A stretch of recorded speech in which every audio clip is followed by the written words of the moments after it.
नमस्कार, मैं हूं संदीप चौधरी। आज सबसे बड़ा सवाल में हम बात करेंगे बिहार की। जाहिर सी बात है, बात बिहार की होगी। 10 तारीख को 10 नवंबर को नतीजे आने हैं। चुनावी प्रक्रिया, वोट डालने का सिलसिला अपने मुकम्मल अंजाम तक पहुंच चुका है। कल तीसरे और अंतिम दौर में 15 जिलों की 78 सीटों पर वोट डाले गए और उसके बाद सिलसिला शुरू हुआ एग्जिट पोल आने का। एग्जिट पोल के आंकड़े आए। ये एग्जैक्ट पोल नहीं होता, लेकिन इससे एक बानगी मिलती है, एक झलक मिलती है, एक ट्रेंड पकड़ने में बड़ी मदद मिलती है कि अब की बार किसका बिहार। इसका सवाल, ये जो सवाल है, इसका जवाब मिलता है।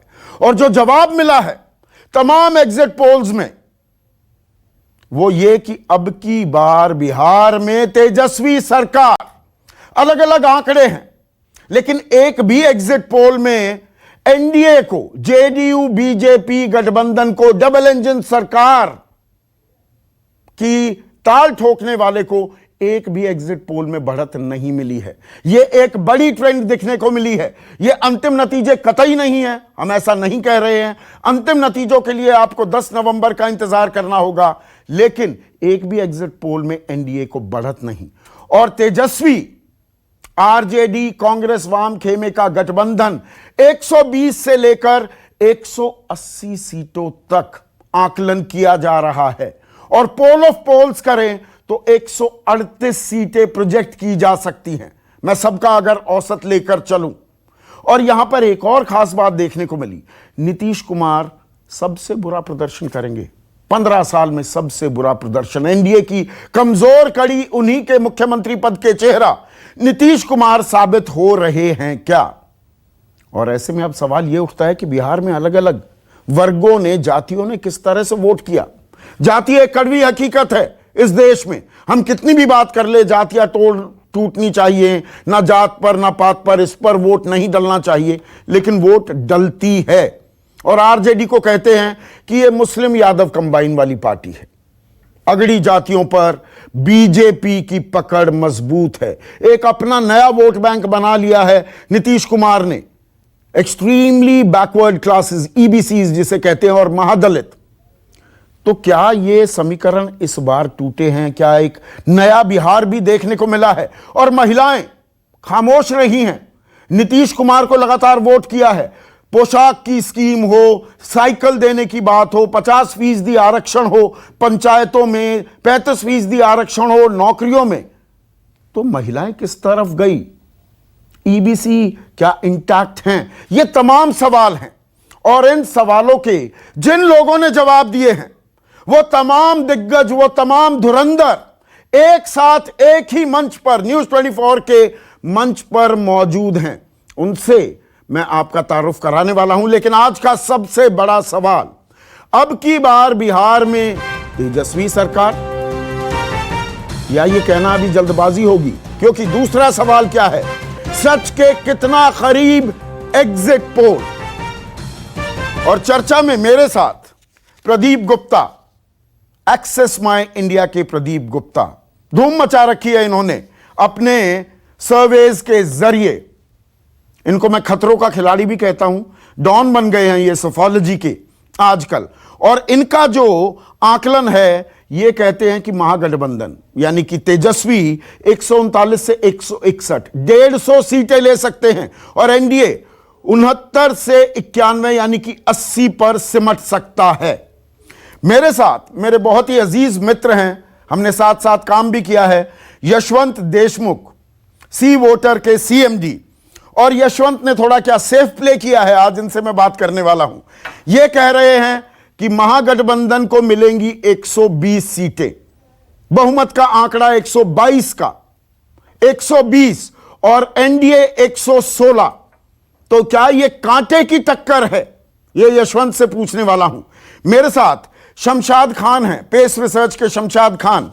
इन्होंने अपना अनुमान दिया है। इनका अनुमान 120 से 140 महागठबंधन यानी कि 130 तेजस्वी अगले मुख्यमंत्री बनने वाले हैं। एनडीए 90 से 110 यानी कि 100 बमुश्किल वो 3 फिगर्स में आते दिखाई देंगे। और एक और बेहद खास मेहमान, बहुत सालों से हमारा ताल्लुक रहा है, संजय कुमार। सीएसडीएस के संजय कुमार। और सीएसडीएस एग्जिट पोल से मुख्तलिफ एक और स्ट्रैटेजी अपनाता है और हमने सालों इस पर काम किया है, वो होता है पोस्ट पोल सर्वे। दरअसल एग्जिट पोल में जैसे ही कोई पोलिंग बूथ से बाहर निकला उससे पूछा जाता है भैया किसको वोट दिया। सीएसडीएस का संजय का मानना यह है कि उस वक्त आदमी हो सकता है आपको गलत जानकारी दे दे, आसपास लोग भी होते हैं, वो आवेश आगोश में होता है, पोलिंग बूथ से निकला होता है, तो उसको थोड़ा ठंडा होने के लिए वक्त दिया जाए और 24 घंटे बाद 48 घंटे बाद उससे जाके पूछा जाए तो बेहतर आंकड़े सामने आ सकते हैं। तो इनके पोस्ट पोल सर्वे के कुछ अनुमानों के बारे में भी मैं बात करने वाला हूं। तो खतरों के खिलाड़ी प्रदीप गुप्ता, इस बार फिर आपने बिल्कुल क्लियर कट आप कह रहे हैं, ये वोट फॉर चेंज कह रहे हैं आप कि बदलाव के लिए वोट डाला है बिहार ने। क्या है मेन बातें जिसकी बिना पर आपने इतनी बड़ी ताल ठोकी है? सबसे बड़ी चीज है फटीग फैक्टर, जो 15 साल की strong anti incumbency Nitish Kumar की राज्य सरकार के विरुद्ध में, जो कि एक सबसे बड़ा कारण है। और जब एंटी इनकम्बेंसी हो तो जनता ये देखती है कि विकल्प कौन है, तो ऐसा लगता है कि तेजस्वी प्रसाद यादव विकल्प प्रस्तुत करने में सफल हो पाए। तो मतलब इतनी थकान हो गई सुशासन बाबू को लेकर, जिस तरह का एक नैरेटिव बन रहा था वो नैरेटिव नहीं बन पाया। नैरेटिव देखिए, बहुत सारी चीजें, किसी भी जीत और हार की बहुत सारे कारण होते हैं। जो एक की anti incumbency, but anti incumbency के साथ साथ कोरोना समय में, क्योंकि बिहार एक ऐसा राज्य है जहाँ पे कि इंडस्ट्री बिल्कुल ना के बराबर, ना ही कहें तो ज्यादा अच्छा है, और करीब करीब 30 से 40 लाख लोग माइग्रेंट हैं।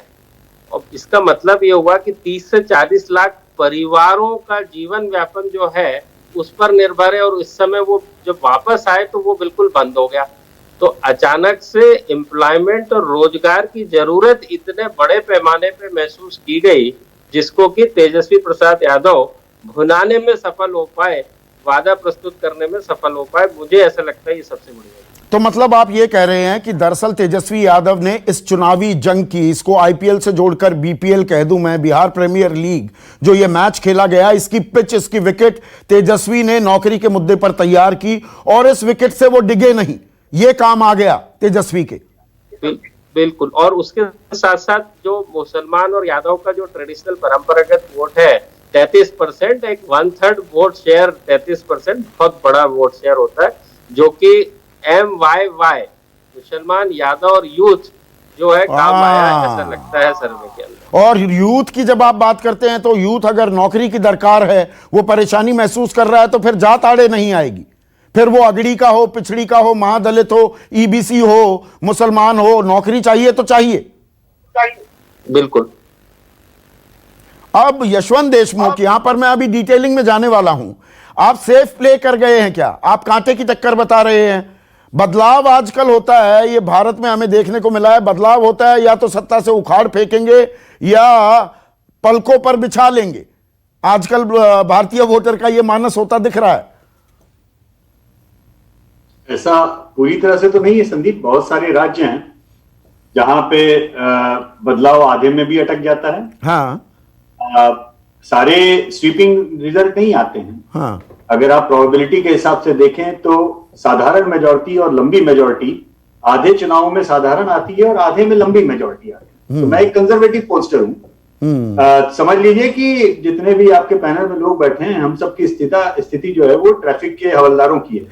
जो ट्रैफिक पुलिस, सीधी सी बात बता रहा हूं आपको, कुछ ट्रैफिक के हवलदार जो है धीमे धीमे हाथ हिलाते हैं और बताते हैं रास्ता इधर है, कुछ बहुत तेजी से हिलाते हैं और बताते हैं रास्ता इधर। तो रास्ता लेकिन एक ही है। ट्रैफिक हवलदार आपको यह बता देता है ट्रैफिक किस तरफ जा रहा है, लेकिन धीमे हाथ हिलाने वालों में मैं हूं। प्रदीप भाई मुझसे बहुत तेज हाथ हिलाते हैं और मानता हूं इस बात को, पिछले कुछ सालों में बड़े असाधारण तरीके से उन्होंने स्वीपिंग वाले कॉल्स जो लिए हैं वो हमेशा बहुत सही लिए हैं। और एक कंजर्वेटिव पोस्टर होने के नाते, हालांकि मैं उतना ज्यादा नहीं स्वीपिंग कॉल ले पाता हूं, जब लिया बड़ी मुश्किल से एक बार तो बहुत बुरी तरह गलत हो गया। अभी पिछला चुनाव हरियाणा में हुआ, बड़े अपने अंदाज के विपरीत जाकर के मैंने स्वीपिंग कॉल ली कि बीजेपी का और कांग्रेस का ऑलमोस्ट 10% का वोट का गैप है, अगर इसमें भी स्वीपिंग कॉल नहीं ली तो क्या ले सकते हैं? सारे मित्रों ने बोला लेनी चाहिए कॉल, ले ली, लेकिन नहीं हुआ।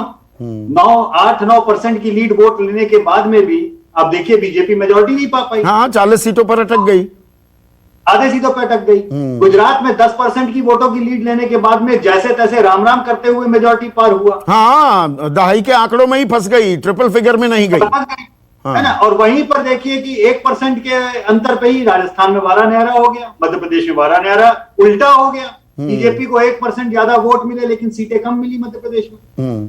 पर जो मैंने शुरुआत में कहा यशवंत की एक ट्रेंड पकड़ने की भी बात होती है। देखिए, आप लोग अपने आप में प्रोफेशनल्स हैं, बहुत ही साइंटिफिक अप्रोच के साथ आप अपना काम करते हैं, बहुत मेहनत लगती है। देखिए, गाली देना बड़ा आसान हो जाता है, ये आजकल सोशल मीडिया में ये मतलब ऐसे लोग, ऐसी भीड़ हो गई है, वो 1 सेकंड नहीं लगाते गाली देने में या ताली बजाने में, तो काम आपका बहुत मुश्किल है। पर जो ये एक ट्रेंड पकड़ने को मिल रही है, correct me if I am wrong, Tejashwi किसी भी एग्जिट पोल में पीछे नहीं है, तो मतलब एक क्लियर बढ़त दिख रही है। ये बदलाव कैसे हुआ भाई? 4 महीने पहले तक तेजस्वी दिल्ली में मौजूद, कोरोना काल में बिहार में नहीं थे, आरएलएसपी, वीआईपी हम सब छोड़ गए कि नहीं, इनको मुख्यमंत्री के उम्मीदवार के तौर पर नहीं मानेंगे। लालू यादव, जंगल राज की विरासत, 9वीं पास बंदा, और सामने नीतीश कुमार और साथ में नरेंद्र मोदी। ये बदलाव क्या आया? सबसे बड़ा फैक्टर आपको क्या दिखा? सारे ट्रैफिक हवलदार अभी फिलहाल एक ही डायरेक्शन का ट्रैफिक बता रहे हैं, और बड़ा रेयर ऐसा होता है कि डायरेक्शन अलग बताने लगे, बड़ा रेयर होता है। मतलब ये आपको बहुत ज्यादा गिनती में नहीं आएंगे ऐसे अफसर। 5 साल पहले बिहार में केवल एक ट्रैफिक हवलदार था जो उल्टा बता रहा था। बहुत ही rarest of the rare occasion ऐसा होता है, मसलन जैसा कि तमिलनाडु में हुआ, जब एक ट्रैफिक हवलदार यानी मैं बता रहा था कि जयललिता जीत रही और बाकी सब ट्रैफिक हवलदार उल्टी तरफ बता रहे थे, लेकिन ये रेयर होता है। 99% केसेस में हवलदार डायरेक्शन सही बता रहे होते हैं सारे। अंतर केवल यह है, मैं शायद सिंपल मेजोरिटी बोलूंगा, संजय भाई थोड़ी सी ज्यादा मेजोरिटी बोल देंगे अपने मॉडल के हिसाब से, और प्रदीप भाई आते आते उसको 2/3 3/3 बोल देंगे। उनकी कॉल लेने की ताकत बड़ी अद्भुत है, मैं मानता हूं, उनको सलाम करता हूं। तो ये, लेकिन ट्रेंड तो ट्रैकर में पिछले 6 महीने से हम बता रहे हैं, पिछले 6 महीने से गला फाड़ फाड़ के चिल्ला रहे हैं कि 60% लोग ऐसे हैं जो कह रहे हैं सरकार बदलना चाहते हैं। तो एंटी इनकम्बेंसी एक बड़ा फैक्टर था और उसमें छौंक लग गया कोरोना का, जो प्रदीप कह रहे हैं। जी बिल्कुल, छौंक लग गया कोरोना का बहुत तगड़ा। और इसमें कहना गलत नहीं होगा कि कोरोना से अगर कोई एक राज्य सबसे ज्यादा प्रभावित हुआ संदीप, तो वो बिहार का ही राज्य था। इसमें कोई गलत इसमें और डिटेलिंग में जाएंगे। शमशाद, आप कहते हैं 130 और 100, सबसे बड़ी चीज आपने अपने अनुमान में क्या पाई ये कॉल लेते वक्त? देखिए, जैसे कि सब लोगों ने कहा है इस बात को, अगर इस चुनाव को हम 3 शब्दों में समझना चाहें तो समझें कोरोना, प्रवासी मजदूर और बाढ़। 3 शब्दों ने अगर आप कहें तो इस चुनाव को पूरा बदल दिया। अगर आप फरवरी से पहले कभी भी लोकप्रियता देखें नीतीश कुमार की या उस सरकार की, तो इस स्तर पे नहीं थी जो इस अव्यवस्था के बाद आई है। ये सबसे बड़ा कारण था इस चुनाव के बदलाव। यकायक थक गए। 14.5 साल, पौने 15 साल बिहारी जो लोग थे वो नीतीश कुमार से थके नहीं, सुशासन बाबू कह रहे थे 4 महीने में थक गए। नहीं, हमने कहा ना कि अगर आप कोरोना से पहले, उसके बाद क्या हुआ, जो अव्यवस्था हुई, जो सरकार की ड्यूटी थी, सरकार की जिम्मेदारी थी, वो जिस तरीके से हर मोर्चे पर फेल हुए, चाहे अपने लोगों को बाहर से, बंबई से और दूसरे राज्यों से सबसे आखिर में प्रवासी मजदूर बिहार पहुंचे, ना ट्रेन का इंतजाम, ना बस का इंतजाम, केंद्र सरकार के निर्देशों का हवाला दिया गया। फिर कह दिया गया जी 1,000 रुपए दे रहे हैं। जो 20-30 हजार रुपए की दिहाड़ी कमा रहा हो, घर में बैठा 1,000 रुपए के लिए वो नहीं इंतजार करेगा। सर, वो असली बात तो वो हुई, जो लोग आए और जिनको ये बीमारी, क्योंकि बहुत उसमें भय था बीमारी का फरवरी मार्च के महीने में, उनके साथ जैसा ट्रीटमेंट किया गया वो पूरे गांव के गांव, या हम कहें कि पूरे की विधानसभा पे असर डाला कि हमारे यहाँ 5 मरीज आए हैं और उनको कोई व्यवस्था नहीं मिल रही है, और बगल के दूसरे राज्य हैं, अगर कहें कि उत्तर प्रदेश हैं या मध्य प्रदेश हैं, तो इससे बेहतर कर रहे हैं। इसने बहुत ज्यादा छवि नीतीश कुमार की खराब की, जो इतने 1 दशक से बनाई हुई छवि थी वो सिर्फ 4 महीनों में चली गई। और इस मौके का बहुत अच्छा फायदा उठाया खास करके तेजस्वी यादव ने। उन्होंने रोजगार रोजगार रोजगार कह के लोगों को एक आशा जगाई। पर ये डबल इंजन सरकार कहां चली गई? प्रधानमंत्री मोदी की तो पूरी दुनिया में तारीफ हो रही है कि लॉकडाउन किस तरह से इंप्लीमेंट किया, वो सख्ती की जरूरत थी, इसलिए मृत्यु दर हमारी बहुत कम है। बाकी बड़ी अर्थव्यवस्थाओं के लिहाज से देखा जाए, डबल इंजन का नारा नहीं चल पाया। डबल इंजन का नारा इस बार चलना चाहिए था, लेकिन चला क्यों नहीं। जब पहला भाजपा का कहे कैंपेन या एक फुल पेज का जब आता है फोटो और उसमें राज्य का मुख्यमंत्री की फोटो नहीं होती है, तो ये अपने आप बताते हैं डबल इंजन की सरकार नहीं, दोनों तरफ दो अलग अलग इंजन है। तो कहीं ना कहीं असमंजस था, इस पर भी आएंगे। ये बिल्कुल एक मिनट बड़ा स्पष्ट दिखा। हाँ संजय, आपकी विधा, आपकी कला, आपका तरीका थोड़ा सा अलहदा है, जुदा है। आप पोस्ट पोल सर्वे करते हैं, पहले आपकी टिप्पणी इन एग्जिट पोल्स पर, क्या ये एक सेक्युलर ट्रेंड, ये एक पकड़ ली जाती है कि भाई सभी कहने लगे, कोई थोड़ा सा अटका हुआ मामला बता रहा है, कोई 180 भी बता रहा है, महागठबंधन को क्लियर एज? और आपके पोस्ट पोल सर्वेज जो आ रहे हैं, मैं उनका खुलासा करने के लिए नहीं कह रहा हूं, लेकिन वो जो ये लाइन है उसी लाइन की तरफ दिख रहा है या कुछ चौंकाने वाले नतीजे भी आ सकते हैं? नहीं, जितने एग्जिट पोल आए हैं और जो यशवंत जिसका जिक्र कर रहे थे और साथी भी हमारे जिक्र कर रहे थे, मुझे लगता है ये बहुत स्पष्ट एक डायरेक्शन बता रहा है, और वो डायरेक्शन एक ही तरफ है। डायरेक्शन ये है, तेजस्वी यादव के नेतृत्व में जो आरजेडी कांग्रेस का गठबंधन है वो इन चुनाव में बहुत अच्छा कर रहा है, और बहुत अच्छा करने का मतलब संकेत बड़े साफ हैं कि सरकार वो बना रहे हैं। अब सरकार में बनाने में कितनी मेजॉरिटी होगी, क्या वो 125 लाएंगे, क्या वो 150, क्या वो उससे भी ऊपर जाएंगे, इसकी दुविधा बनी रहेगी। वो दुविधा आज भी मेरे मन में है। और लेकिन मुझे ये लगता है कि बदलाव बहुत आया पिछले महीने, 1.5 महीने में। हम लोगों ने एक प्री पोल सर्वे भी पहले किया था, जो अक्टूबर के दूसरे तीसरे सप्ताह में किया था। उस समय कुछ स्थिति और थी, लेकिन 20 दिनों में चुनाव बदल गया है। और चुनाव मुझे बहुत एक तरफा तो है, मैं ये कह सकता हूँ स्पष्ट कि मुझे लगता है कि गठबंधन की सरकार बन रही है, महागठबंधन की सरकार बन रही है, लेकिन क्या फासला इतना बड़ा होगा जितना कुछ पोल्स दिखा रहे हैं? उस पर मैं एक प्रश्न चिन्ह जरूर लगाऊंगा कि क्या इतना बड़ा फासला होगा। मैं नहीं मानता इतना बड़ा फासला है। पर ये जो बढ़त बनाई है उसमें जो अभी तक चर्चा में आया, एक तो एंटी इनकम्बेंसी, एक थकान भी शायद लोगों ने महसूस की नीतीश कुमार को लेकर कि 15 साल हो गए, अरे अब बदलो। वो शिवराज सिंह चौहान के साथ हुआ, रमन कुमार के साथ भी हुआ, छत्तीसगढ़ में हमने देखा। ये वो चीज दोहराई जा रही है या कोरोना काल ने दिक्कतें और बढ़ा दी एनडीए के लिए? मल्टीपल फैक्टर्स थे। जितना फेटिग का मामला नहीं था कि अब 15 साल हो गए अब बदलो इनको, ये बात तो 4-5 महीने से सुनाई पड़ने लगी थी, बहुत छोटे मतलब नंबर्स में लोगों कि भाई नीतीश कुमार अब बहुत हो गया, 15 साल में हमें मुख्यमंत्री बदलना चाहिए, हो सकता है कोई दूसरा मुख्यमंत्री इससे भी बेहतर काम करे। लेकिन मुझे लगता है जिस तरह से बीजेपी ने डिजोन किया एक तरह से नीतीश कुमार को, जो डबल इंजन की बात हो रही है, आपके डबल इंजन में एक इंजन की कोई मतलब अगर वो इलेक्ट्रिसिटी से चलती है तो उसके तार काट रहा है और आप उसकी मरम्मत भी और आपने खुली छूट दे दी चिराग पासवान को, खुली छूट दे दी। तो ये एक बड़ा फैक्टर था क्या? ये कितनी वोट काटेंगे? 115 के 115 जो जेडीयू के उम्मीदवार थे उनके खिलाफ चिराग पासवान ने मुझे लगता अपने उम्मीदवार उतारे। मुझे लगता है ये बहुत बड़ा फैक्टर था। ये संदेश चला गया कि शायद ये दोनों गठबंधन, जो कहते हैं ना केमिस्ट्री की बात होती है, ये केमिस्ट्री ही नहीं है इस गठबंधन के बीच में। तो ऐसे लोग जो थोड़े एज पे थे, बीजेपी के बहुत सारे कार्यकर्ता जो जिले स्तर पर उनके जो कार्यकर्ता या फिर लीडर थे, उनमें से आधे लोग नहीं चाहते थे कि नीतीश कुमार मुख्यमंत्री बने। चिराग पासवान ने कम से कम पिछले 3-4 महीने से एक तरफ से आवाज बुलंद की हुई थी नीतीश कुमार के खिलाफ। और ऐसी स्थिति में एनडीए के मुख्यमंत्री पद का चेहरा आपने बनाया है, बीजेपी ने बनाया है नीतीश कुमार को, और उस चेहरे पर अगर लगातार आपका ही एक साथी जो केंद्र में साथी है वो लगातार उस पर आरोप लगा रहा है, यहां तक कि उन्होंने कहा जेल भेज देंगे, इसके बाद भी बीजेपी ने एक तरह से कोई पहल नहीं की, तो केमिस्ट्री बिगाड़ी उन्होंने संभालने की। तो सीधा संकेत कहीं नहीं दिया। प्रधानमंत्री ने भी रैलियां की, चिराग पासवान के बारे में नहीं बोले, इशारा करके निकल गए। तो ये बहुत नुकसान किया। एंटी इनकम्बेंसी तो साफ दिखाई पड़ती है, लेकिन एंटी इनकम्बेंसी को बढ़ाने में जिस तरह का कैंपेन चलाया एनडीए ने, उसमें उसका साथ दिया। उन्होंने एंटी इनकम्बेंसी को बढ़ावा दिया। और क्या ये संकेत जो नीतीश कुमार ने चुनाव प्रचार के आखिरी दिन यहां तक कह दिया कि ये मेरा आखिरी चुनाव है, मैं संन्यास ले रहा हूं, अंत भला तो सब भला।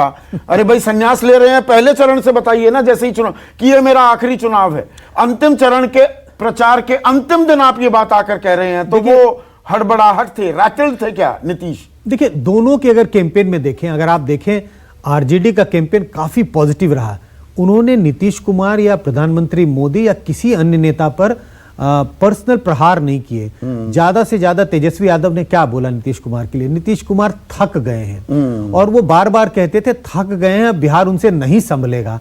और आखिरी चुनावी रैली में नीतीश कुमार ने उस पर मुहर लगा दी और उन्होंने कहा तो नहीं कि मैं थक गया हूं, उन्होंने कहा मेरा आखिरी चुनाव तो वो मतलब कह दिया कि मैं थक गया। इसका अर्थ यही है मैं थक गया हूं। हाँ। तो पॉजिटिव कैंपेन इन्होंने चलाया। भाई 69 साल के हैं, 69 साल के प्रधानमंत्री भी हैं। 69 साल में अब गिरिराज सिंह कहते हैं शुचिता का परिणाम, शुचिता का उन्होंने परिचय दिया है। तो 69 साल की उम्र में आप रिटायरमेंट की बात करने लगे, इसमें कोई शुचिता नहीं है। नहीं, थकान तो जब आपके परफॉर्मेंस से भी थकान आती है, जब आप अच्छा खेलते रहते हैं। अगर हम क्रिकेट की भाषा में बताएं तो कभी कोई उसका उम्र नहीं देखता। 42-44 साल की उम्र में भी अगर आप सेंचुरी बना रहे हैं, और आईपीएल के जमाने में तो आप 40 रन बना रहे हैं, आपकी कोई उम्र नहीं देखेगा। लेकिन जिस समय आप 3-4 इनिंग में लगातार कम स्कोर बनाएंगे तब आपकी उम्र देखी जाएगी। कहेगा कि फिर कहा जाएगा अरे ये तो 42 साल का हो गया, इसको रिटायर कर जाना चाहिए था। तो थकान उनके जो एंटी इनकम्बेंसी का जो मूड दिखाई पड़ रहा था उससे आ रही थी और उन्होंने कहा अब ये मेरा आखिरी चुनाव है। अगर वो अच्छा परफॉर्मेंस करते रहते तो कतई इस तरह के वक्तव्य नहीं देते चुनावी रैलियों में। प्रदीप, जो एलजेपी का फैक्टर है, एलजेपी ने कितने वोट काटे? आपका सर्वे, और बहुत ही बड़ा सर्वे आपने किया, एलजेपी कितनी नुकसानदेह साबित हुई एनडीए के लिए, खास जेडीयू के लिए? करीब करीब 7% वोट लेती हुई नजर आ रही है एलजेपी हमारे सर्वे में। और जहां तक जेडीयू की सीटों का सवाल है, ऐसा लगता है कम से कम 30 सीटों के ऊपर, जो उन्होंने 144 सीटें लड़ी है, मुझे ऐसा लगता है जेडीयू ने डैमेज किया है गठबंधन को कम से कम 30 सीटों पर, यह नजर आ रहा है। मतलब एलजेपी ने जेडीयू को 30 सीटों पर नुकसान पहुंचाया है, कम से कम। कम से कम। तो ये एक बड़ी फाइंडिंग आप कह रहे हैं। अब मैं थोड़ा सा अलग अलग वर्गों की भी बात करता हूं। हमने मुद्दों की तो बात की। प्रदीप, आपने MYY एक नया फॉर्मुलेशन, एक फॉर्मूला जो आपने दिया, मुस्लिम यादव तो थे ही महागठबंधन के साथ, अब यूथ भी जुड़ गया। तो youth cutting across all sections, वो अगड़ी जाति हो, पिछड़ी जाति हो, महादलित हो, ईबीसी हो, क्या यूथ टूटता दिखा है? नहीं, देखिए, जातिगत समीकरण एक अलग समीकरण है, उसके अंदर जो फॉरवर्ड है, फॉरवर्ड का और ओबीसी का और ईबीसी का, यादव को छोड़ दिया जाए ओबीसी से, तो अभी भी लॉयन शेयर जो है वो एनडीए के पक्ष में ही गया है। अब हम यूथ की जब बात करते हैं तो हम यूथ को एक अमूमन 2 तरह से बांटते हैं। एक है 18 से 25, जो ज्यादा करके 18 साल 20 साल पहली बार वोट करने आते हैं 23 साल तक, वो एक है। और दूसरा कहलाता है 25 से 35, जबकि आप परिपक्व होके आप किसी प्रोफेशन या नौकरी करने के लिए आप तैयार हो गए पढ़ लिख के, तो हम इसको 18 से लेके 35 को हम ब्रैकेट मानते हैं और यूथ कहते हैं। उसमें बिहार में 40 साल की उम्र के, यानी 18 से 40 साल की उम्र की मतदाताओं की संख्या करीब 52% है, और 36 से ऊपर की बात कर ले तो करीब 48% है। हमारे पोल के अंदर 18 से लेके 36 तक महागठबंधन बहुत आगे दिख रहा है वोट लेता हुआ, लेकिन 36 के से ऊपर जो 48% बचे, उन सभी ब्रैकेट में 36 से 50, 51 से 60, 60 के ऊपर सभी जगह पे गठबंधन के मुकाबले एनडीए ने लीड बनाई है। अंडरलाइन करके लीजिए, एनडीए ने लीड। तो मतलब जंगल राज जिन्होंने देखा है, भुगता है, उन्होंने तेजस्वी को, महागठबंधन को वोट नहीं दिया। लेकिन खास युवा 18 से 25 की बात करो, 25 से 35 वाला भी शायद बदलाव चाह रहा था। आप ये कह रहे हैं, ये क्लियर कट इंडिकेशन। मैं कह ये रहा हूं कि 18 से 35 तक लीड का जो अंतर है दो पार्टियों के बीच में, वो 11% से लेके 13% है। और उसके उलट जो 36 वाले ब्रैकेट में एनडीए की जो लीड है वो 2% से लेके 6% तक है। तो अच्छा, वहां पर भी बरकरार नहीं रख पाए अपना किला, वो जंगल राज की याद दिलाना काम नहीं आया है क्या? युवा अपने बुजुर्गों पर प्रिवेल कर गए कि बदलाव का मौका दीजिए। मैं कह रहा हूं वहां एनडीए की लीड है। हाँ, एनडीए की, पर एनडीए की लीड 2 से 6% है ना। तो मतलब आप बुजुर्गों पर युवा प्रिवेल कर गया, वहां पर तो लीड बहुत ज्यादा होनी चाहिए थी एनडीए की। मेरा सवाल ये था प्रदीप जी। बिल्कुल बिल्कुल। और महिलाओं की बात बताइए, महिलाओं में आपने क्या ट्रेंड पाई? महिलाओं में नीतीश कुमार ने बहुत काम किया। महिलाओं में बड़ी चीज यह है कि महिलाओं में जो एनडीए को है, महिलाओं में एनडीए को 5% ज्यादा वोट किया है पुरुषों के मुकाबले। महिलाओं ने पुरुषों के मुकाबले एनडीए में 37% पुरुष मतदाताओं ने वोट किया, तो 42% महिलाओं ने किया एनडीए। और महागठबंधन में दोनों ने पुरुषों में 44 और महिलाओं में 43। नहीं, मैं तो अगर आसान भाषा में लीड समझूं, का- एक सेकंड प्रदीप भाई, 100 महिलाएं हैं, 100 में से कितनी ने एनडीए को वोट दिया और कितनों ने महागठबंधन को? 42 ने एनडीए को और 43 ने महागठबंधन को। तो मतलब यहां भी सेंधमारी हो गई है यशवंत। तो लेकिन मतलब जो मेल में- परंपरागत वोट बैंक था वहां पर भी कहीं ना कहीं सेंधमारी हुई है। ये तो कटिंग अक्रॉस ऑल सेक्शंस की बात हो गई। बिल्कुल। जो हैं युवा मतदाताओं में अगर कटिंग अक्रॉस ऑल सेक्शंस सेंधमारी हुई है तो उसमें युवा महिलाएं भी शामिल होंगी। तो उस डेटा में प्रदीप जो कह रहे हैं, एक्चुअली में प्रदीप के डेटा में और हमारे डेटा में एक सिमिलरिटी तो बहुत साफ है कि जैसे जैसे उम्र बढ़ती है एनडीए का वोट बढ़ता है और महागठबंधन का वोट कम होता है। और हमारे डेटा में 18 से 22 वाले में महागठबंधन की लीड है बहुत ज्यादा, 23 से 35 वाले में वो लीड कम है, उतनी ज्यादा नहीं है। और उसके बाद में 36 से 45, 45 से 55 और 55 से ऊपर, इन तीनों ही ग्रुप में एनडीए की लीड है। और लीड वैसे ही है स्प्लिट, जैसे 2% से 8% की रेंज में जैसे जैसे उम्र बढ़ रही है एनडीए की लीड बढ़ रही है। लेकिन हम ये ना भूलें कि जो यूथ है वो संदीप इस समय वहां के वोट बैंक का सबसे साइजेबल हिस्सा है। जो हम पहली बार का वोटर बोल रहे हैं वो भी लगभग 10% के ऊपर है। हाँ। जिन्होंने जंगल राज नहीं देखा वो लगभग 20% है, मतलब जिनको उसकी स्मृति नहीं होगी। तो ये बहुत ही क्लियर ट्रेंड है। महिलाओं के ट्रेंड हमारे इसमें भी एनडीए के लिए ज्यादा है और पुरुषों में ट्रेंड यूपीए के लिए ज्यादा हमारे इसमें आया है।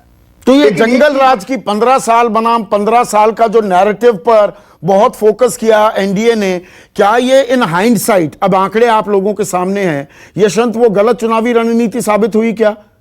कि यहां पर देखिए बिजली सड़क पानी हमें दे दिया, हम मानते हैं कि सुशासन हुआ है, पर ये दिल मांगे मोर, ये नया बिहार है, ये एस्पिरेशनल बिहार है, क्या ये तस्वीर भी दिखी?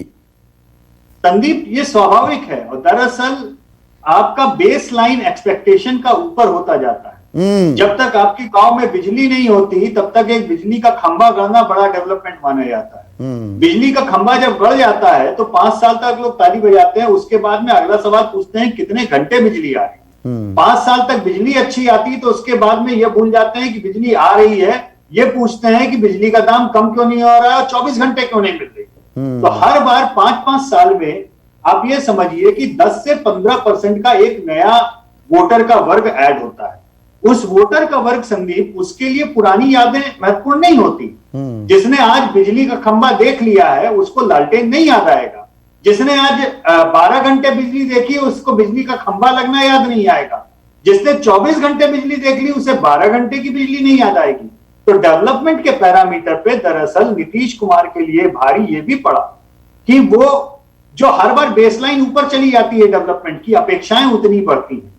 फिलहाल मैं एक बात पे सहमत हूं जो प्रदीप से भी और अपने संजय भाई से भी और शायद से भी कि पिछले 6 महीने में खास तौर पे जैसे स्थितियां बद से बदतर होती चली गई, उसकी एक भूमिका रही है। उस मामले में नीतीश कुमार, मैं कहूंगा कि उनका भाग्य खराब, क्योंकि ये कोरोना और रिवर्स माइग्रेशन, हाँ ये जरूर है कि मजदूरों के मौके पे, श्रमिकों के मुद्दे पे ज्यादा बेहतर तरीके से काम हो सकता था केंद्र और राज्य सरकारों के द्वारा। कम से कम लाखों की तादाद में लोगों को पैदल चल के तो वापस नहीं जाना पड़ता। कहीं ना कहीं वो बैकफायर हुआ है। और आप किसको दोष देंगे? क्या आप राहुल गांधी को दोष देंगे या जवाहरलाल नेहरू को दोष देंगे? इसलिए केंद्र में सरकार आपकी, राज्य में सरकार आपकी, आप हर जगह पे सत्ता में हैं और उसके बाद में भी श्रमिकों के साथ में इतनी बड़ी दुखदाई घटनाएं हो और लोग पैदल जाएं 6-6 दिन 7-7 दिन पैदल चल के भूखे पैसे, तो इसके लिए दोष तो आप, और आप डबल इंजन की ताल ठोक रहे हैं, केंद्र में भी आपकी सरकार और राज्य में भी, तो यहां पर किसी पर जिम्मेदारी और किसी पर तो डाली नहीं जा सकती। एग्जैक्टली। तो डबल इंजन किस बात का है? ये तो डबल इंजन उसके लिए सही है ना जो ट्रेन में बैठा है डबल इंजन उसके लिए सही नहीं था जो कि पटरी पे लेटा था। आप समझ रहे हैं, ये स्थिति भयावह थी। लेकिन एक बात मैं और कहना चाहूंगा, ये ठीक है, कोरोना एक ऐसी चीज थी जो आउट ऑफ सिलेबस की तरह आ गई और उसका दुर्भाग्य से नीतीश जी को उसका सामना करना पड़ा, मैं मानता हूं। लेकिन असली मुद्दा और भी है। असली मुद्दा इस चुनाव में जो आपको ये एक तरफा मामला जाता हुआ दिख रहा है, उसका मुख्य कारण हनुमान जी हैं। मुख्य कारण हनुमान जी हैं। हाँ, जो प्रदीप कह रहे हैं, आपका आंकड़ा क्या बता रहा है? वो कह रहे हैं जेडीयू को 30 सीटों पर नुकसान, मतलब 30 सीटें और बढ़ सकती थी जेडीयू की। 30 का मतलब 40 की जगह 70, कम से कम 30 सीटें। आप यकीन मानिए, हमारे आंकड़ों में औसतन करीब 14.5% वोट ये पोल किया है उन सीटों पे जहां जेडीयू हार रही है। किसने? एलजेपी ने। हाँ, 14.5%, जहां पे 1% से मार्जिन फैसला हो रहा है, 2% से, वहां आप 14.5% खींच ले जाए। तो यहां पे एक बहुत साफ बोलूंगा मैं संदीप, कि हनुमान जी ने बोला हमारा सीना खोलिए, राम जी की तरह उसमें मोदी जी मिलेंगे। हनुमान जी को भेजा गया या हनुमान जी खुद गए? नहीं, भेजा गया, ये सेंस गई ना लोगों में तो कि भेजा गया है। सुनिए, भेजा गया, वो खुद गए, ये राम जी जाने और लक्ष्मण जी जाने। लेकिन एक उसमें गड़बड़ हो गई, उस भेजे जाने में हनुमान जी का जीपीएस था खराब। जिसको वो लंका समझ के दाग लगा रहे थे, वो अयोध्या का मोहल्ला था। तो लंका फूकते फूकते अयोध्या फूक गई। अब इसमें राम जी की गलती है कि लक्ष्मण जी की गलती है कि हनुमान जी की गलती है, ये अब वो जाने। लेकिन लंका तो लग गई, लंका तो लग गई है, और ये अयोध्या के एक मोहल्ले में पहुंच गए, आप ये कह रहे हैं। लेकिन एक और चीज, यशवंत जी आपके हिसाब से तो टेक्नोलॉजी की गड़बड़ी है, क्योंकि जीपीएस खराब था। अच्छा शमशाद भाई, एक और चीज जो ये मुद्दों पर ही केंद्रित हो गया, जो मुद्दे तय किए तेजस्वी ने कि नौकरी, हम बात करेंगे, नौकरी की बात करेंगे, बेरोजगारी की, शिक्षा में, अब उसमें आंकड़ों को लेकर भी नीतीश कुमार कहते रह गए ये पैसे हवा से आएंगे, हवा से गिरेंगे, या जो पैसे आप खा गए जिसके चलते लालू प्रसाद यादव जेल में है, उस पैसे का इस्तेमाल करोगे। उधर बीजेपी आ जाती है कि हम 19 लाख रोजगार, नौकरी नहीं, 19 लाख रोजगार दे देंगे, उसमें 4 लाख नौकरियां थी। डबल इंजन सरकार की बात हो रही थी, लेकिन प्रधानमंत्री ने कह दिया कि नहीं, इन 15 सालों में दरअसल 3-3.5 साल ही काम हुआ है। उससे पहले तो लालू प्रसाद यादव दिल्ली में बैठे हुए मनमोहन सरकार में रोड़े डाल रहे थे। तो आपने 15 साल का नैरेटिव भी 3 साल में आप ले आए, ये भी एक चूक थी क्या? देखिए, होता क्या है ना, नेता कहता क्या है और जनता किस बात पे विश्वास करती है, राजनीति में सबसे महत्वपूर्ण ये बात होती है। अब ये कुछ देंगे, इनके पास कहने का वक्त नहीं था, इनको बताना था हमने क्या दिया है। देने का वक्त अब दूसरे पार्टी के पास आ गया है ना। हम आप मतलब ये डिफेंडर की भूमिका में थे, तेजस्वी चैलेंजर की, तो तेजस्वी को एक एडवांटेज था, वो कुछ भी प्रॉमिस कर सकता है। बिल्कुल, वो कुछ भी कह सकता है। इसमें एक बात सबसे महत्वपूर्ण बताना चाहूंगा संदीप भाई आपको, बिहार में 55 सीटें ऐसी हैं जहां पर पासवान की जाति यानी दुसाद, वो 20,000 से 30,000 मतदाता इनकी एक जाति के हैं 55 सीटों में। इसको एवरेज कर लेंगे तो 25,000 वोट होता है। अगर आप पोल ऑफ पोल में देखें तो दोनों एनडीए और आरजेडी में लगभग इतनी सीटों का डिफरेंस आ रहा है सबका, 20 से 25 का, और इन्होंने लगभग 25 से 30 सीटें सीधी सीधी जेडीयू को हराई है। इसका खामियाजा और इसका आंकड़ा जब आप करेंगे तो सारी बातें एक तरफ हो जाएंगी और लोजपा का तीर एक तरफ हो जाएगा। और यहां पर गठबंधन भी, जो चाहे आरएलएसपी, वीआईपी, हम, मतलब जीतन राम मांझी छोड़ गए तेजस्वी को, पर तेजस्वी जो ये कांग्रेस और वाम खेमे के साथ गठबंधन बनाया, वो ज्यादा एक वर्किंग कंफर्टेबल कोएलिशन, एक गठबंधन दिखा, बजाय एनडीए के जिसमें बिखराव था, जिसकी हम अभी एलजेपी की चर्चा कर रहे थे। तेजस्वी ने सबसे बड़ी बात की ना, जैसे जब उनको लोग छोड़ रहे थे तो ना वो परेशान हुए ना विचलित हुए, बल्कि वो अर्जुन की तरह और तेजी से लड़ने लगे। देखिए, जब आप लड़ते हैं राजनीति में तो लोगों को बड़ा अच्छा लगता है, लोग आपके पीछे जुड़ते हैं।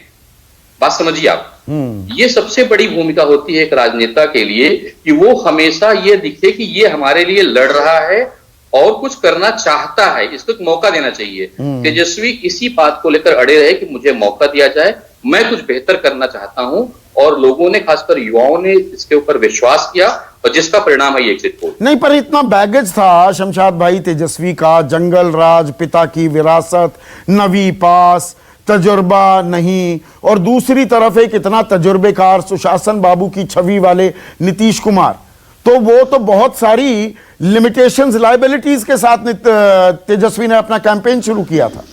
नहीं, इसको आप ऐसे समझिए, अगर इन सब सवालों का जवाब तेजस्वी ने उसी फॉर्मेट में दिया होता, देखिए कुछ कमियां तो इधर भी होंगी ना, जो मुख्यमंत्री हैं, जो और नेता हैं एनडीए के, लेकिन तेजस्वी उनकी पिच पे नहीं आए ना। आप बात समझने की कोशिश करिए। जब आप बार बार बोलेंगे, आपको हम रिप्लाई नहीं करेंगे, जो गलती अक्सर दूसरी पार्टियां बीजेपी के सामने तो कर परिपक्वता दिखाई इस 31 साल के लड़के ने। सबसे बड़ी बात जो तेजस्वी ने की, उन्होंने, देखिए जैसा कि अभी शुरू में संजय भाई ने भी कहा था कि उन्होंने कोई भी ऐसी एक भी शब्द नहीं बोला जो मुख्यमंत्री की मर्यादा या प्रधानमंत्री या किसी बड़े नेता के ऊपर व्यक्तिगत हो। उन्होंने सिर्फ काम काम काम और उनकी कमियां। ठीक है संजय भाई, जो शब्द इस्तेमाल किया अर्जुन, मैं कहूंगा अभिमन्यु। ये देखिए, अभिमन्यु चक्रव्यूह में फंस गया है तू। तेजस्वी 31 साल की उम्र, विरासत की हमने जिक्र कर ही दिया, तजुर्बे की भी कमी, और सामने नीतीश कुमार, और सिर्फ नीतीश कुमार नहीं, प्रधानमंत्री नरेंद्र मोदी, 12-12 साझा रैलियां, जेपी नड्डा, राजनाथ सिंह, स्मृति ईरानी, रविशंकर प्रसाद, तमाम धुरंधर। ये डेविड वर्सेस गोलायत में क्या एक सिंपैथी वेव भी बनी क्या, कि ये अकेला लड़का बात तो ठीक कर रहा है, इसको बहुत ज्यादा घेरा जा रहा है? मुझे ऐसा तो कहीं दिखाई नहीं पड़ता कि सिंपैथी वेव उनकी तरफ आया, लेकिन वो बज हमेशा क्रिएट करते रहे। सिंपैथी इस सेंस में मुझे किसी भी एंगल से ये नहीं दिखा कि नहीं, युवाओं की भीड़ को लेकर भी ना दिल्ली में हम बैठे हुए बड़े लोग कर रहे थे कि ये अग्रेसिव, ये यादव वाले अग्रेसिव लड़के हैं, नहीं, ये युवाओं की जो भीड़ थी, मैं अपने तजुर्बे के हिसाब से, आंकड़ों के हिसाब से मुझे लगता है ये युवाओं की भीड़ सिर्फ एक जाति के युवा नहीं थे, ये कटिंग अक्रॉस अलग अलग जातियों के युवा थे, और ये युवा इसी के लिए खड़े हुए थे, उनकी रैलियों में आ रहे थे, बड़ी भीड़ जुट रही थी, क्योंकि एक उन्होंने उम्मीद पैदा की थी। और ये युवा जिन्होंने नीतीश कुमार को 15 साल तक मुख्यमंत्री के रूप में देखा है, तो उन्हें लगता है कि एक बदलाव की जरूरत है, तो उम्मीद एक सचमुच खड़ी की तेजस्वी यादव ने। और एक आम बोलचाल की भाषा में लोग इस तरह से कहते थे कि ठीक है, 10 लाख रोजगार की बात कर रहे हैं तेजस्वी, 10 लाख रोजगार नहीं देंगे तो क्या हुआ, 4-5 लाख तो मिल ही जाएगा। कुछ और तो 4-5 लाख मिल जाएगा तो शायद मेरा नंबर आ जाए। और तेजस्वी यादव बार बार एक 4 लाख 4.5 लाख का एक जिक्र करते थे, कहते थे इतनी तो वैकेंसी पड़ी हुई है। तो लोगों को एक तरह से भरोसा होने लगा, उनको लगने लगा कि ये आदमी जो बात कर रहा है उसपे कुछ तर्क है। वो कह रहा है ये तो स्थानीय मुद्दे, लोकल जो दरअसल बिहार की परेशानी थी, उनको पकड़ लिया क्या? उनके रणनीतिकारों ने क्या जबरदस्त काम किया है संजय? मुझे लगता है कि रोजगार की बात, कमाई की बात, सिंचाई की बात, शिक्षा की बात, और एनडीए दरअसल वो 370 टुकड़े टुकड़े गैंग, अंतिम चरण में सीए, एनआरसी भी आ गया, जो ना झारखंड में चला था ना दिल्ली में चला था। ये राष्ट्रीय मुद्दों पर ज्यादा जोर दे दिया एनडीए ने, और वो लोकल मुद्दों पर अटके रहे। देखिए, मुझे लगता है बहुत साफ है, जिस तरह से एनडीए ने अपना कैंपेन चलाया, वो हर दिन चुनाव में पीछे जाते चले गए, पीछे हटते गए, और जिस तरह से तेजस्वी यादव और महागठबंधन ने कैंपेन चलाया, वो हर दिन 1 कदम 2 कदम आगे बढ़ते चले गए। इसकी वजह बहुत साफ थी, तेजस्वी यादव ने बिल्कुल पॉजिटिव कैंपेन चलाया, उन मुद्दों को उठाया, और एक ही मुद्दा था, सिंचाई और ये सब चीजें तो बिल्कुल साइड में आती थी, एक ही मुद्दा था, रोजगार। बार बार वो रोजगार का जिक्र करते थे, पॉजिटिव अप्रोच रखा, पॉजिटिव कैंपेन चलाया, और इसी के चलते कई सवालों में क्या और एनडीए भटकती रही। हाँ, एनडीए भटकती रही, और इन सवालों में दरअसल जब आप नौकरियों की और बात करने लगे, पैसे कहां से आएंगे, और हमने इतना किया, उसमें कई चीजें और ऐसी सामने आ गई जो अमूमन पॉलिटिकल डिस्कोर्स में, चुनावी रैलियों में नहीं आती, कि ह्यूमन डेवलपमेंट इंडेक्स में बिहार दरअसल 36 अगर राज्य और केंद्र शासित प्रदेश लगाएं, अव्वल नंबर है नीचे से ज्यादातर मामलों में। वहां पर बेरोजगारी 46%, खैर वो आंकड़ा बदलता रहता है। गरीबी रेखा से नीचे 34% लोग रहते हैं। वहां पर महिलाओं को लेकर, शिक्षा को लेकर 89% स्कूल्स में टॉयलेट की सुविधा नहीं है। ये चीजें भी आ गई। देखिए, कई बार एनडीए के नेताओं ने इस बात की कोशिश की कि कंपैरेटिव, तुलनात्मक आंकड़े पेश किए जाएं और बताएं कि 15 साल पहले जब लालू का राज था उस समय अलग अलग आंकड़ों पर बिहार और फंस गए इनमें, वो इनमें फंस गए क्योंकि एक तरह से तेजस्वी यादव का एक ही आरोप होता, वो कहते थे हमें बताओ तो रोजगार कहां पैदा किए। और एक आम आदमी को यह लगता था स्कूलों में भर्ती नहीं हुई, कॉलेजों में भर्ती नहीं हुई, अस्पताल खाली हैं, तो लोगों को ये चीजें, आंकड़े नहीं जा रहे थे पेट में। आज जब आप कहते हो जीडीपी ग्रोथ रेट बढ़ रहा है और सारे इंडिकेटर हैं कि राज्य में विकास हो रहा है, अगर एक आदमी जब जाता है सामान खरीदने के लिए और उसे प्याज जब 80 रुपए किलो मिल रहा है, आलू 50 रुपए किलो मिल रहा है, दालें 150 रुपए किलो मिल रही है, तो वो जीडीपी आंकड़ा नहीं बता रहा है। वो दुकानदार को नहीं कहता कि भाई इकोनॉमिक ग्रोथ रेट तो हाई है, आपने प्राइसेस क्यों हाई कर दिए। उसको जब पिंच करता है तो इनकी भाषा जो थी, कैंपेन का भाषा बिल्कुल एक आम आदमी का भाषा रहा जो बहुत कनेक्ट कर पाए। वो ये स्थानीय बनाम राष्ट्रीय मुद्दों का भी खेल हो गया, स्थानीय मुद्दों पर ही डटे रहे। प्रदीप, आपका सर्वे क्या कह रहा है? नहीं, देखिए, बिल्कुल संजय जी और यशवंत जी और शमशाद जी बिल्कुल सही डायरेक्शन में बताया कि पॉजिटिव कैंपेन के साथ साथ कैंपेन क्या होता है। कैंपेन ये होता है कि आप अपनी बात को सारे अक्रॉस दी सेक्शन कितने अच्छे से समझा पाए। तो जो समझाने की शैली भी और जो समझाने का, उनके होर्डिंग देखिए, वहां से ग्रीन कलर गायब, सिर्फ लालटेन में ग्रीन नजर आ रहा है। बाकी छोटे छोटे चीजें, उनका भाषण कैसे शुरू होता था, मैं थकाऊ, भड़काऊ और पकाऊ भाषण नहीं दूंगा, मैं बात करूंगा कमाई की, दवाई की, पढ़ाई की, महंगाई की, कार्रवाई की। तो ये सब चीजों के रोजमर्रा के विषय है। कमाई मतलब लोगों को कमाई पता है, एम्प्लॉयमेंट और इतने बड़े बड़े अंग्रेजी शब्द उनको नहीं समझ में आते।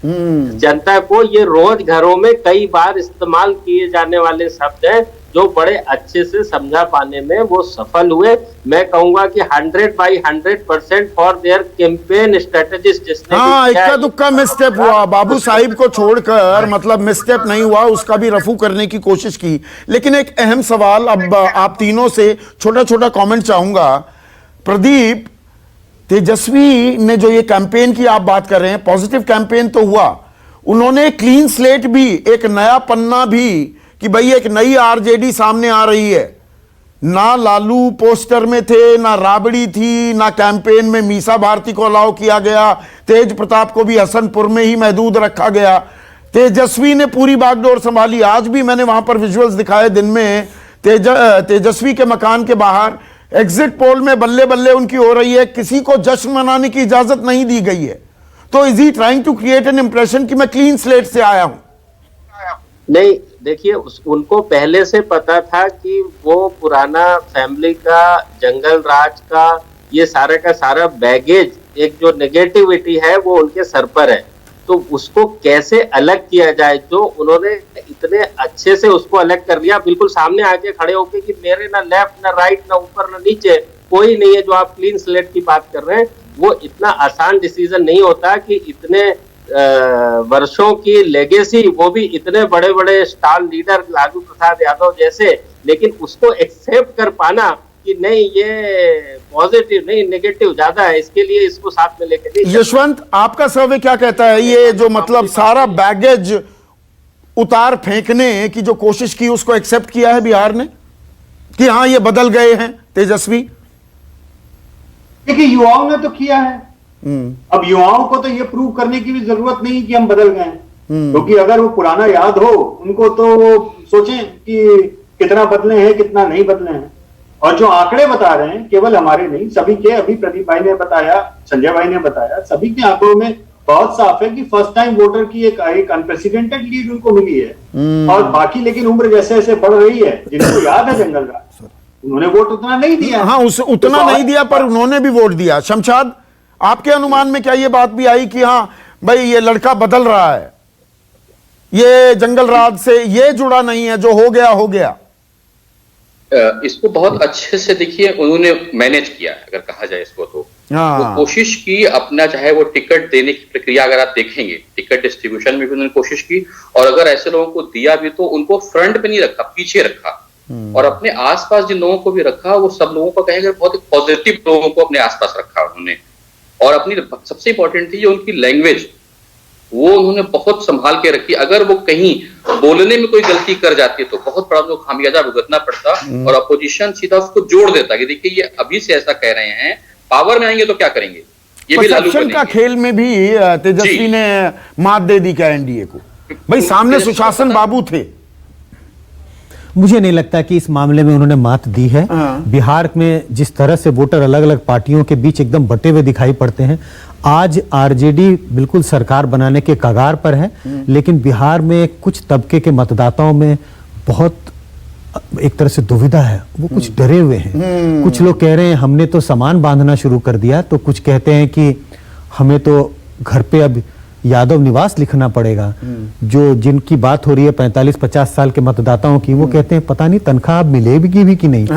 किसी भी पार्टी के लिए जो बिल्कुल सरकार बनाने के दहलीज पर है, ये एक अच्छा संदेश नहीं है। और मुझे लगता है तेजस्वी यादव इसी इमेज को बनाने के लिए जो उन्होंने अपील की है अपने कार्यकर्ताओं से कि शांति बनाए रखें, कोई नहीं दिखा उनके घर के बाहर, कोई लोग नहीं थे। मैंने अपने सहयोगी को भेजा था। किसी भी पार्टी के लिए अच्छा संदेश नहीं है। इतनी नेगेटिविटी से आप सरकार बनाएंगे, लोग ऐसा नेगेटिव व्यू अगर आपके बारे में रख रहे हैं तो प्रदीप, यशवंत, शमशाद भाई और संजय भाई, आप सभी का बहुत बहुत शुक्रिया। देश के चुनावी जो धुरंधर दिग्गज जो सर्वे करते हैं, उनका विश्लेषण आपके सामने हमने पेश किया। ये एग्जिट पोल पर हम विश्लेषण कर रहे थे, लेकिन एक ट्रेंड दिख रही है कि तेजस्वी यादव सरकार बनाएंगे, पर अंतिम नतीजों के लिए 10 तारीख का इंतजार करना होगा। आप सभी का बहुत बहुत शुक्रिया।